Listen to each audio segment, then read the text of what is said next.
पिछले वीडियो में हमने देखा मानव जाति का अंतिम गढ़ अरमागढ़ अपने विभिन्न चौकियों पर असुरों के निरंतर और भीषण हमलों से जूझ रहा है।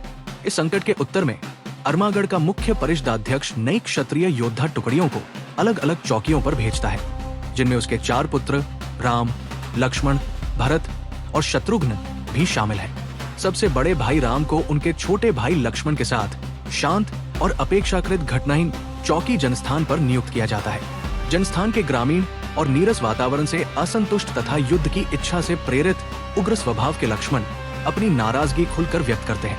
किंतु इन्हीं शांत दिनों के बीच क्षितिज पर अचानक प्रकट हुई असुरों की एक विशाल सेना जनस्थान पर आक्रमण कर देती है। परिस्थिति की गंभीरता को समझते हुए और पहली बार अपने पद तथा कर्तव्य को पूर्णतः स्वीकार करते हुए राम अपने भाई के साथ साथ जनस्थान के उन नागरिकों को भी युद्ध के लिए तैयार करते हैं, जो न तो पर्याप्त रूप से प्रशिक्षित हैं, न ही उचित हथियारों से सुसज्जित और जिनकी संख्या भी बहुत कम है। लक्ष्मण, भाई, अपना कवच धारण कर लो, ये एक लंबी शाम होने वाली है। लक्ष्मण, वास्तव में ये हमारी अंतिम शाम भी हो सकती है। राम, राम, तुम सही कहते हो। आज रात वे केवल एक ही उद्देश्य लेकर आए हैं, और वो उद्देश्य हमारे प्रति तनिक भी दयालु नहीं है। राम ने पूछा, प्रधान जी, ये द्वार और कितनी देर तक टिक पाएंगे? प्रधान जी ने उत्तर दिया, महाराज, ये अरमागढ़ का दुर्ग है। इसके द्वार खुनगिरी की खानों से निकले इस्पात से सुदृढ़ किए गए हैं। एक समय ऐसा था जब आवश्यकता पड़ने पर यह पूरा दुर्ग अकेले ही एक संपूर्ण अक्षौहिणी सेना को भी रोक सकता था। किंतु मुझे भय है कि वर्षों की उपेक्षा और रखरखाव की कमी ने इसकी पूर्व अभेद्यता को काफी हद तक नष्ट कर दिया है, और मुझे द्वारों से भी अधिक चिंता इसकी प्राचीरों की है। पत्थर की दीवारों पर अत्यधिक वनस्पति उगाई है। बेलों की जड़ों ने गारे को कमजोर कर दिया है। यदि शत्रु दीवार के किसी कमजोर हिस्से पर केंद्रित आक्रमण करता है तो पूरा दुर्ग विनाशकारी क्षति का शिकार हो सकता है। राम ने कहा, तो तुरंत किले की टुकड़ी को आदेश दो कि दीवारों के जर्जर हिस्सों पर विशेष निगरानी रखी जाए। किसी भी हमले को उसी क्षण विफल कर दिया जाना चाहिए। ईश्वर ही जानता है कि हमारी स्कैनिंग प्रणाली को धोखा देकर ये असुर यहाँ तक बिना पकड़े कैसे पहुंच गए। लक्ष्मण ने कहा, अरे मूर्खों, पहले उन दैत्यों पर निशाना साधो। वे मेढ़े राम को आगे बढ़ा रहे हैं, राक्षसों से बाद में निपटा जाएगा। एक सैनिक बोला, महाराज, इस तरफ वे 2 सीढ़ियां लगा चुके हैं। लक्ष्मण ने कहा, उन्हें यही रोक कर रखो लड़के, दैत्यों को मैं संभालता हूं। लड़के बोला, वे बहुत ज्यादा है, मैं अकेला नहीं कर सकता। लक्ष्मण ने कहा, भगवान के लिए कम से कम एक पल के लिए तो सैनिक होने का अभिनय कर लो। लड़के बोला, जी महाराज। हेर्न, अरमागढ़ के लिए तात्का ने कहा, जनरल विवशान, जनस्थानी हमारी अपेक्षा से कहीं अधिक प्रतिरोध कर रहे हैं। जनरल ने उत्तर दिया, धोखा मत खाना तात्का, हम अरमागढ़ियों के विरुद्ध युद्ध लड़ रहे हैं। वर्षों की उपेक्षा भले ही इस्पात की तलवार की चमक को फीका कर दे, लेकिन उसकी धार को कभी कुंद नहीं कर सकती। तात्का बोली, जनरल, मुझे भूख लगी है। कई वर्षों से मैंने मांस का स्वाद नहीं चखा। इस दुर्ग को गिराने के लिए हम क्या करें? जनरल ने कहा, लेफ्टिनेंट तात्का, अपनी सेना को पीछे हटाओ। तात्का चौंकी, क्या पीछे हट जाए? जनरल ने उत्तर दिया, नहीं, सहायता बुलाओ। मेरे दंड, स्टाफ की शक्ति इस पूरी सेना को लोकविदार, लोका रिफ्ट के माध्यम से लाने में लगभग समाप्त हो चुकी है, लेकिन अभी भी इतनी शक्ति बची है कि एक सैनिक को उस पार भेजा जा सके। राम ने पूछा, लक्ष्मण, किले की टुकड़ी कैसी स्थिति में है? लक्ष्मण ने उत्तर दिया, इन पर भरोसा मत कीजिए, अयोग्य मूर्ख है, इन्हें किले की रक्षा करना तक नहीं आता। फिर भी नीचे कुछ अजीब दिखाई दे रहा है, असुर पीछे हट रहे हैं, शायद उन्होंने हार मान ली हो। राम ने गंभीर स्वर में कहा, ये पीछे हटना नहीं है, वे कुछ योजना बना रहे हैं। लक्ष्मण बोला, उन्होंने हार मान ली है, उनके साथ मैंने एक भी वायुयान नहीं देखा। इतनी विशाल सेना बिना किसी चेतावनी के यहाँ तक कैसे पहुंच गई? क्या अरमागढ़ से कोई संपर्क स्थापित हो पाया? राम ने उत्तर दिया, तुम सही थे, उपकरण इतने पुराने हैं कि उपयोग के योग्य नहीं रहे, और जो गुप्तचर भेजे गए थे वे वापस नहीं लौटे। अब हम पूरी तरह अपने बल पर हैं। राम ने कहा, चिंता की कोई आवश्यकता नहीं छोटे भाई, जब तक हम इस दुर्ग की रक्षा कर सकते हैं, तब तक हमारा कोई कुछ नहीं बिगाड़ सकता। लक्ष्मण ने दृढ़ता से कहा, निस्संदेह मुझे भय नहीं है, लेकिन दीवारें टूटने में अब अधिक समय नहीं लगेगा। राम ने सैनिकों को संबोधित करते हुए कहा, सदैव सतर्क रहो मेरे भाइयों, दीवारों की रक्षा करो और हम भीतर सुरक्षित रहेंगे। असुर जनस्थान की परिधि को भेदने का प्रयास करेंगे। युद्ध अभी समाप्त नहीं हुआ है। दो सैनिक आपस में बात कर रहे थे।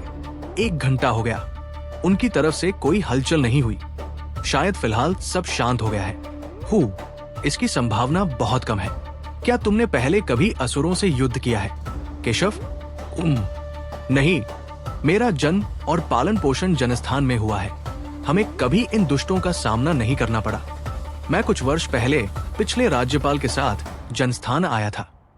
जब मेरी तैनाती खुनगिरी में थी, तब मैंने इन राक्षसों को युद्ध करते देखा था। उनकी शक्तियां अलौकिक हैं। बिल्कुल सही। असुर, लेकिन कैसे, कहां से? राम ने कहा, हमारी रक्षा पंक्ति भेद दी गई है, दीवारों को सुरक्षित करो।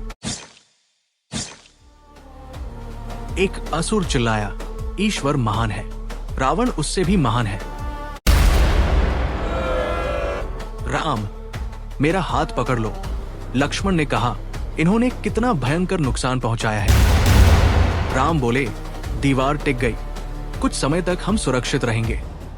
लक्ष्मण ने उत्तर दिया, फिर से सोचिए, ध्यान से देखिए।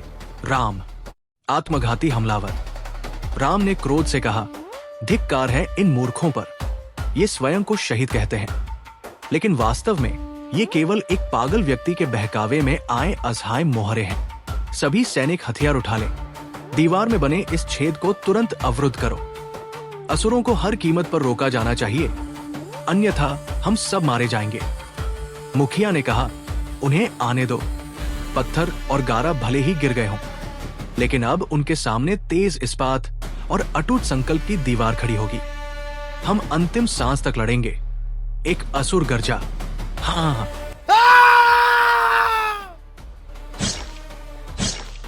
राम ने एक गिरे हुए सैनिक से कहा, मृत्यु में शांति प्राप्त करो। वीर सैनिक, चैन से सो। प्रधान जी ने उस असुर से कहा, ये मेरे बेटे के लिए था। असुर हंसा, यदि तुम उससे इतना प्रेम करते हो तो उसके पास चले जाओ।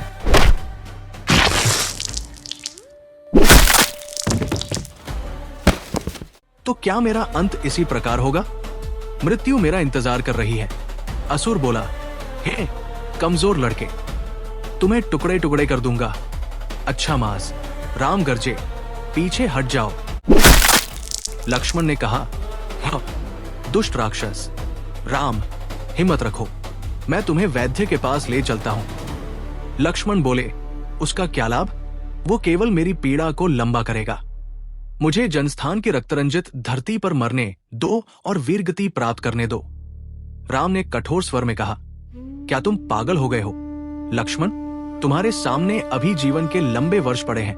लक्ष्मण ने उत्तर दिया, अब हमारे पास केवल अपने युद्ध का गौरव ही शेष रह गया है। एक सैनिक ने कहा, महाराज, उनकी सेना हर दिशा से हमला कर रही है और रुकने का नाम नहीं ले रही।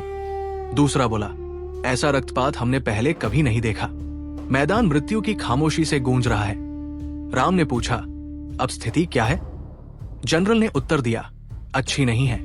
हमारी संख्या बहुत कम हो चुकी है। वे कुछ समय के लिए पीछे हटे हैं, लेकिन मुझे नहीं लगता कि हम एक और आक्रमण सह पाएंगे। राम ने पूछा, लक्ष्मण की क्या स्थिति है? जनरल ने कहा, महाराज, असुरों का विष उनके रक्त में फैल चुका है। हमें बेहतर चिकित्सा उपकरणों की आवश्यकता है और वैद्य के पास इसका कोई प्रतिविष भी नहीं है। राम ने आदेश दिया, ध्वजवाहक को बुलाओ।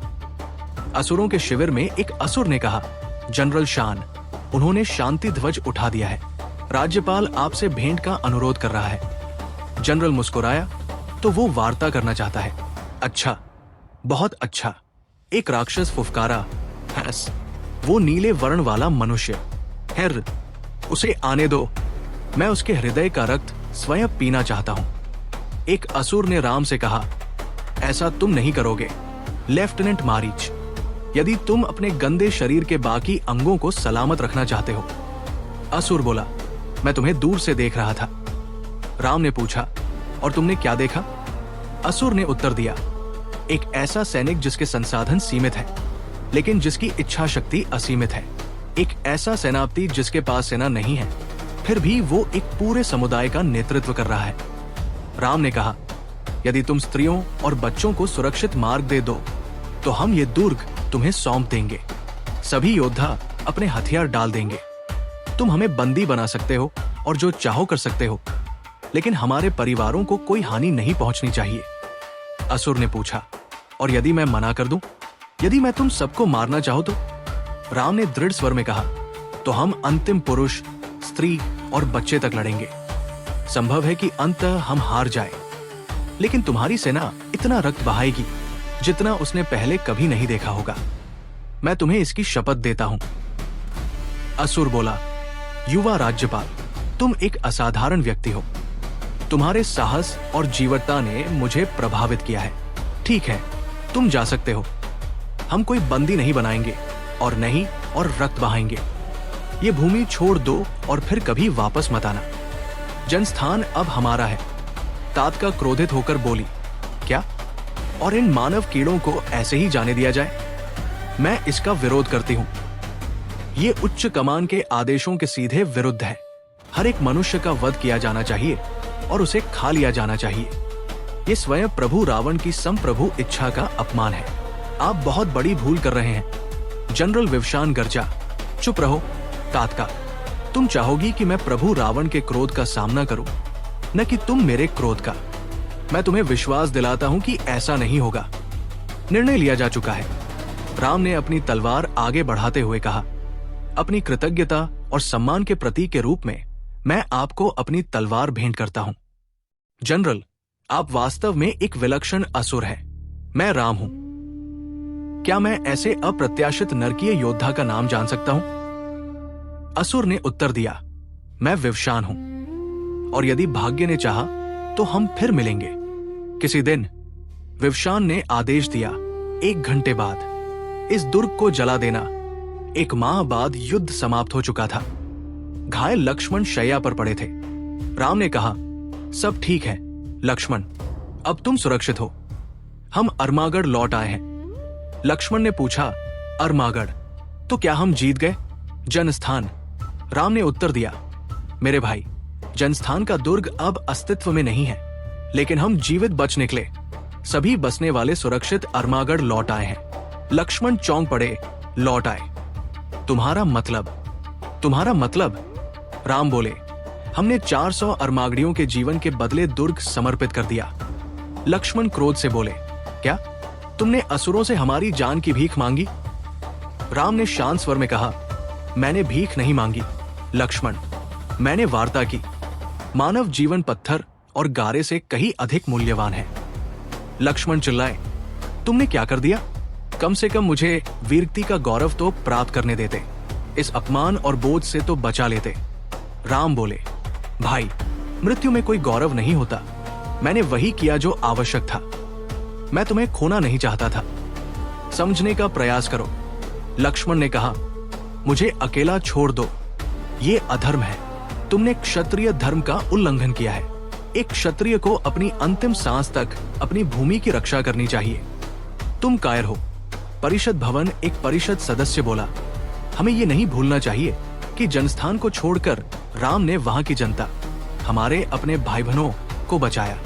इसके अतिरिक्त पिछले 10 दशकों से हमारा जनस्थान से कोई संपर्क नहीं था। एक चौकी के रूप में उसका कोई विशेष महत्व नहीं रह गया था। बताइए, परिषद के माननीय सदस्यों, वहां के लोगों के अतिरिक्त जनस्थान का मूल्य क्या था? मुख्य परिषद सदस्य ने उत्तर दिया, सब कुछ। हर गिरती हुई चौकी के साथ हम अपना सम्मान खोते हैं, हम अपना आत्मविश्वास खोते हैं, हम अपना क्षेत्र खोते हैं। और जब अभी भी युद्ध करने योग्य पुरुष जीवित हो, तब किसी चौकी को छोड़ देना सबसे बड़ा कलंक है। क्या ये उस हर सिद्धांत के विरुद्ध नहीं है जिसके लिए एक क्षत्रिय खड़ा होता है? जनस्थान में राम का कार्य देशद्रोह के समान है। कैकेयी ने कहा, बहुत अच्छा कहा परिषद सदस्य कालनेमी। जैसा कि स्पष्ट है, परिषद का बहुमत इस बात से सहमत है कि राम का कार्य क्षत्रिय धर्म के नियमों और विश्वासों के विरुद्ध था। अतः हमारे विधान के अनुसार उन पर सैन्य न्यायालय, कोर्ट मार्शल चलाया जाना चाहिए। महाराज दशरथ, आपका क्या विचार है? दशरथ ने उत्तर दिया, राम मेरा ज्येष्ठ पुत्र है। मेरी कोई भी टिप्पणी उसके प्रति मेरे प्रेम और सम्मान से प्रभावित होगी। इसलिए मैं परिषद से अनुरोध करता हूं कि मुझे निर्णय प्रक्रिया से अलग रहने की अनुमति दी जाए, किंतु एक निवेदन अवश्य करूंगा। आइए अंतिम निर्णय देवताओं पर छोड़ दें। राम को उनकी सर्वशक्तिमान उपस्थिति के समक्ष अपना पक्ष रखने का अवसर दिया जाए। मुख्य परिषद सदस्य ने कहा, ऐसा ही होगा। देव मंदिर का प्रांगण, अयोध्या का महान मंदिर। मुख्य पुजारी ने पूछा, सैनिक, तुम्हारे भाग्य का निर्णय होने से पहले क्या तुम कुछ कहना चाहते हो? कोई स्वीकारोक्ति? राम ने शांत और दृढ़ स्वर में उत्तर दिया, मुझे स्वीकार करने के लिए कुछ भी नहीं है।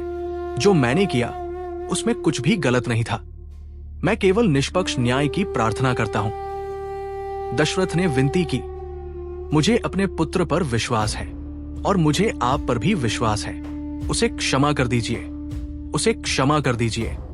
विष्णु ने निर्णय सुनाया, दोषी राम, दशरथ पुत्र, इक्ष्वाकु वंश के उत्तराधिकारी, तुम अपने राष्ट्र के प्रति राजद्रोह के दोषी पाए गए हो। अतः इसी क्षण तुम्हें निर्वासित किया जाता है। अगले 14 वर्षों तक तुम सीमांत और वन्य प्रदेशों में तपस्वी जीवन व्यतीत करोगे। यदि तुम जीवित बचे तो विनम्रता पूर्वक वापस लौट सकते हो। यदि तुम्हें अर्मागढ़ अथवा उसकी किसी भी चौकी की पवित्र भूमि के भीतर या उसके निकट पाया गया तो तुम्हें तत्काल मृत्युदंड दे दिया जाएगा। जाओ, अभी जाओ। इसी क्षण मंदिर में सन्नाटा छा गया। दशरथ की आंखों में आंसू थे। लक्ष्मण मौन खड़े थे। उनके भीतर क्रोध, पीड़ा और पश्चाताप का तूफान उमड़ रहा था। परंतु राम शांत थे। न उनके चेहरे पर भय था, न पश्चाताप। उन्होंने अंतिम बार अर्मागढ़ की ओर देखा, उस भूमि की ओर जिसके लिए उन्होंने युद्ध किया था, और उसी भूमि की ओर जिसने उन्हें अस्वीकार कर दिया था।